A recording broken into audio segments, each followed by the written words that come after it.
नमस्कार विद्यार्थी मित्रांनो, दिशा अकॅडमीच्या यूट्यूब प्लॅटफॉर्मवर आपल्या सर्वांचे हार्दिक स्वागत। चॅनलला सबस्क्राइब करायचं आणि लाईक करायचं।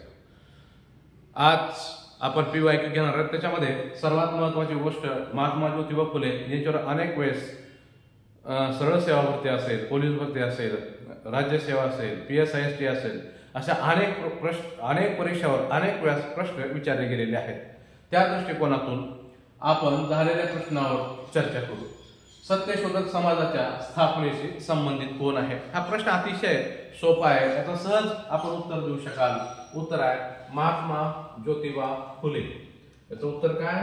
महात्मा ज्योतिबा फुले। अगदी सोपं आहे। परंतु महात्मा ज्योतिबा फुले यांचा जीवन परिचय पाहत असताना सगळ्यात महत्त्वाची गोष्ट आहे की त्यांच्या संबंधित अनेक गोष्टी आहेत, त्या गोष्टीवर आपण चर्चा करू। कारण महात्मा ज्योतिबा फुले यांच्या संदर्भात प्रत्येक प्रश्नपत्रिकेत कायम प्रश्न असतो। त्या दृष्टिकोनातून आपण आजच्या या प्रश्नाचं सोल्युशन करू। महात्मा ज्योतिबा फुले हे महाराष्ट्राचे आद्य समाज सुधारक आहेत। मी त्यांचा जीवन परिचय अगोदर आपल्याला सांगतो की कशा पद्धतीनं त्यांचा जीवन परिचय एका आकृतीच्या माध्यमातून मी आपल्याला समजून सांगतो।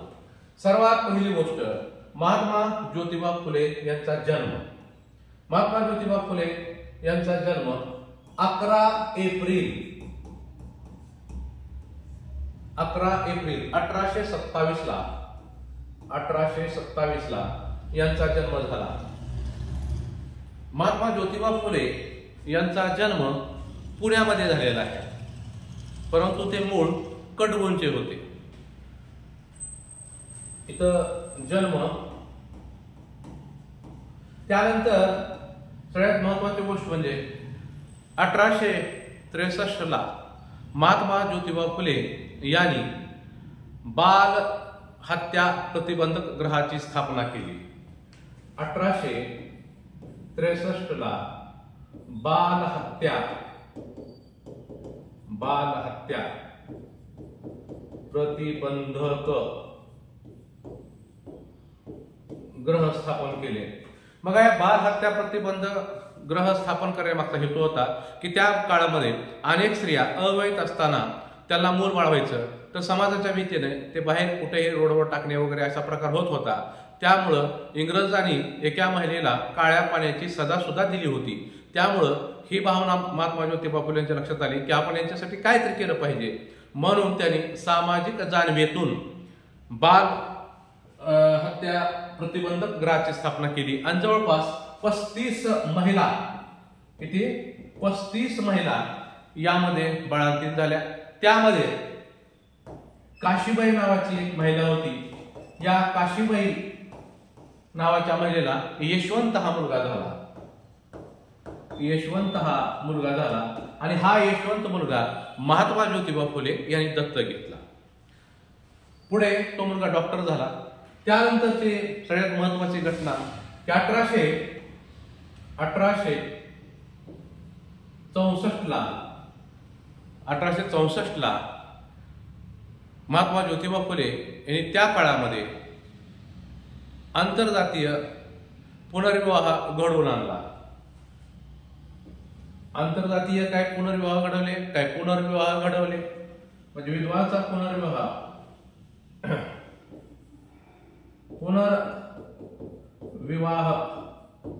घडवून आणला। सर्वात पहिला पुनर्विवाह यानी गोखलेंच्या वाड्यात घडवून आणला। कोणाच्या वाड्यात?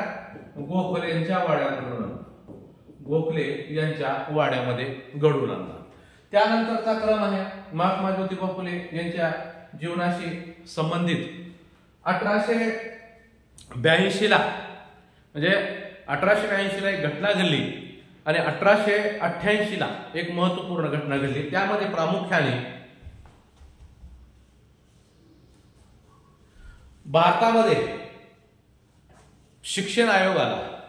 आपल्याला सर्वांना माहित आहे की 1954 ला वुड्सचा खलित आला होता।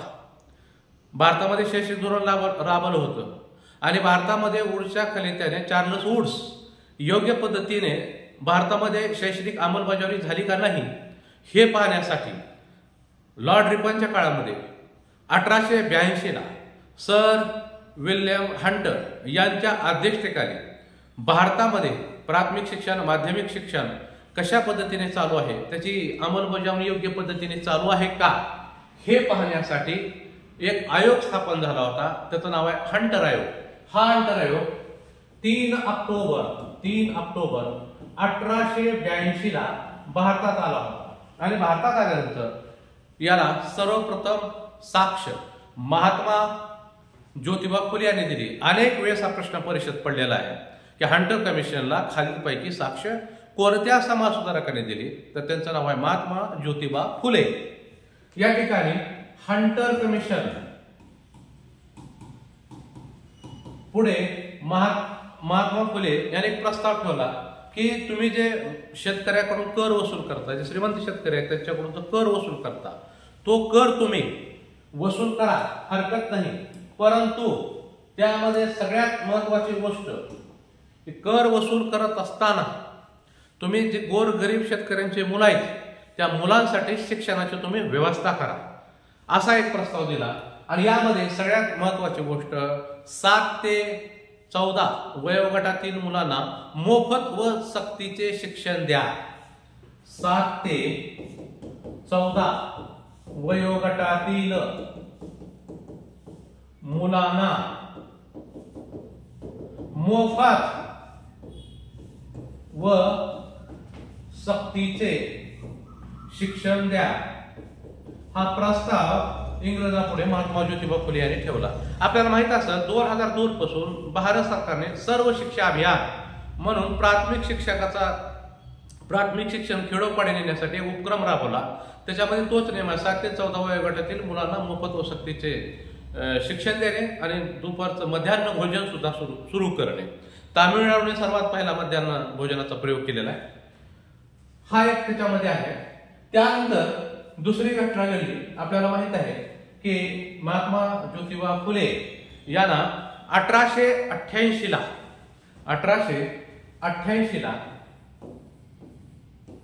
महात्मा ज्योतिबा फुले यांना मुंबईच्या लोकांनी, कुठल्या लोकांनी? मुंबईच्या लोकांनी महात्मा ही पदवी दिली. म्हणजे वास्तविक पाहता महात्मा ज्योतिबा फुले यांचे कार्य पुण्यामध्ये आहे, परंतु मुंबईच्या लोकांनी त्यांना पदवी दिली. कारण जिथं पिकतं तिथं विकत नाही या म्हणीप्रमाणे मुंबईच्या लोकांनी महात्मा ही पदवी दिली. महात्मा पदवी ही मुंबईच्या लोकांनी त्यांना दिली. लक्षात आलं? आता यामध्ये बघा की सगळ्यात महत्वाची गोष्ट म्हणजे कालांतराने म्हणजे 27 नोव्हेंबर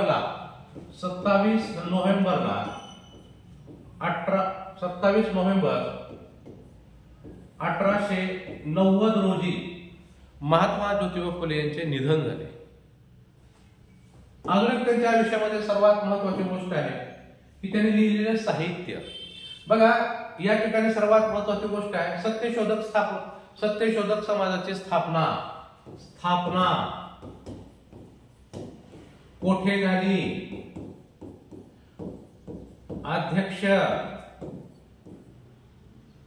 व तत्वज्ञान, या गोष्टी थोड्या महत्वाच्या आहेत. स्थापना कुठे झाली? सत्यशोधक समाजाची पुण्याला झाली. कधी झाली? 24 सप्टेंबर 1873 झाली. कुठे झाली? पुणे या ठिकाणी झाली. अध्यक्ष कोण होते? महात्मा ज्योतिबा फुले. बरोबर आहे. संस्थापक हे फुलेच होते आणि पहिले अध्यक्ष देखील फुलेच होते.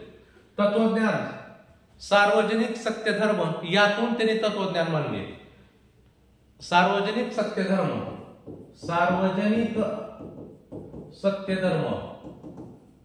या पुस्तकातून महात्मा ज्योतिबा फुले यांनी तत्वज्ञान मांडले.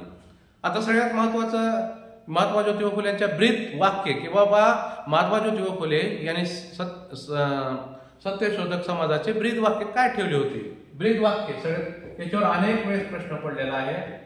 ब्रीद वाक्य सर्व साक्षी जगतपती नको त्यासी मध्यस्थी. सर्व साक्षी जगतपती नको त्यासी मध्यस्थी हे त्यांचं ब्रीद वाक्य होतं. त्यानंतर महत्वाचं आहे साहित्य. की कोणकोणती पुस्तकं लिहिली? महात्मा ज्योतिबा फुले यांनी अनेक जबरदस्त पुस्तकं लिहिली ज्यामुळे सामाजिक चेतना लोकांमध्ये निर्माण झाली. एक आहे शेतकऱ्यांचा असूड, शेतकऱ्यांचा असूड. दुसरं पुस्तक आहे गुलामगिरी, गुलामगिरी. तिसरं पुस्तक आहे ब्राह्मणाचे कसब, ब्राह्मणाचे कसब. चौथं पुस्तक सार्वजनिक सत्यधर्म, सार्वजनिक सत्यधर्म. यामध्ये त्याने सत्यशोधक समाजाचे तत्वज्ञान मांडले. त्यानंतर छत्रपती शिवाजी महाराज व छत्रपती संभाजी महाराज यांच्यावर पोवाडा दिला. आणि सगळ्यात महत्वाची गोष्ट म्हणजे विद्यार्थी मित्रांनो, की लोकमान्य टिळकांनी जयंती सुरू केली पुण्यामध्ये 1895 पासून, परंतु रायगडावर छत्रपती शिवाजी महाराजांची समाधी शोधून काढली ते महात्मा ज्योतिबा फुले यांनी, महात्मा ज्योतिबा फुले यांनी. आणि या महाराष्ट्राच्या आद्य समाज सुधारकांचा